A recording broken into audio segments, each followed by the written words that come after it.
नाग पंचमी के 9 बहुत सरल उपाय कालसर्प दोष से बचने के लिए आजमाएं। कालसर्प दोष के कई कारण हैं। कहते हैं कि इससे जीवन में अचानक घटना और दुर्घटना के योग बनते हैं और व्यक्ति की तरक्की रुक जाती है।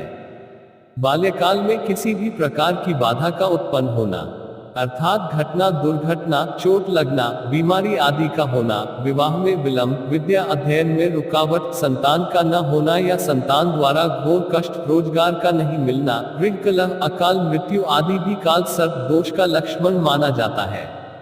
नाग पंचमी का दिन काल सर्प दोष निवारण का सबसे अच्छा दिन होता है। आओ जानते हैं 9 सरल उपाय। क्या है काल सर्प दोष? कुंडली के अनुसार राहु और केतु के कारण ही काल सर्प दोष होता है। राहु नीच का होकर बैठा हो तो भी काल सर्प दोष होता है। मूलतः सूर्य, चंद्र और गुरु के साथ राहु के होने को काल सर्प दोष माना जाता है। राहु का अधिदेवता काल है तथा केतु का अधिदेवता सर्प है। इन दोनों ग्रहों के बीच कुंडली में एक तरफ सभी ग्रह हो तो काल सर्प दोष कहते हैं। राहु केतु हमेशा वक्री चलते हैं तथा सूर्य चंद्र मार्गी। 12 तरह के काल सर्प दोष कहे गए हैं। 1. चांदी के नाग नागिन के जोड़े यदि आप नहीं ला सकते हैं तो बड़ी सी रस्सी में 7 गांठें लगाकर उसे सर्प रूप में बना लें। फिर उसे एक आसन पर स्थापित करके उस पर कच्चा दूध, बताशा और फूल अर्पित करें। फिर गुग्गल की धूप दें। इस दौरान राहु और केतु के मंत्र पढ़ें। राहु के मंत्र ऊ रा राहवे नम और केतु के मंत्र ऊ के केतवे नमः का जाप बराबर संख्या में करें। इसके बाद भगवान शिव का ध्यान करते हुए एक एक करके रस्सी की गांठ खोलते जाएं। फिर जब भी समय मिले रस्सी को बहते हुए जल में बहा दे दें। इससे काल सर्प दोष दूर हो जाएगा। 2. चांदी के 2 सर्पों के साथ ही स्वास्तिक बनवाएं। अब थाल में रखकर इन दोनों सांपों की पूजा करें और एक दूसरे थाल में स्वास्तिक को रखकर उसकी अलग पूजा करें। सर्पों को कच्चा दूध चढ़ाएं और स्वास्तिक पर एक बेलपत्र चढ़ाएं। फिर दोनों थाल को सामने रखकर ऊं नागेंद्र हराय नमः का जाप करें। इसके बाद नागों को ले जाकर शिवलिंग पर अर्पित करेंगे और स्वास्तिक को गले में धारण करेंगे। ऐसा करने से कल सर्प दोष, सर्पभय और स्वप्न दूर हो जाते हैं। 3. नागपंचमी के दिन घर के मुख्य द्वार पर गोबर, गेरू या मिट्टी से सर्प की आकृति बनाएं और इसकी विधिवत रूप से पूजा करें।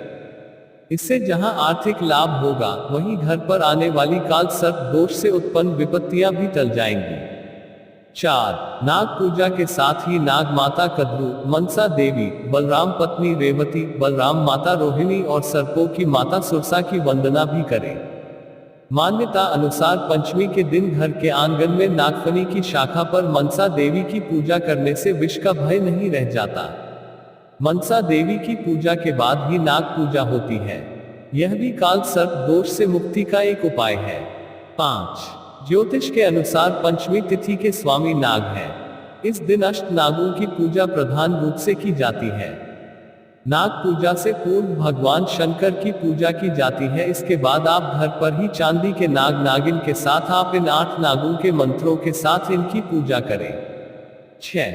नागों की पूजा करने के लिए उनके चित्र या मूर्ति को लकड़ी के पाट के ऊपर विधि पूर्वक स्थापित करके पूजन किया जाता है। मूर्ति पर हल्दी, कंकु, रोली, चावल और फूल चढ़कर पूजा करते हैं और उसके बाद कच्चा दूध, घी, चीनी मिलाकर नाग मूर्ति को अर्पित करते हैं।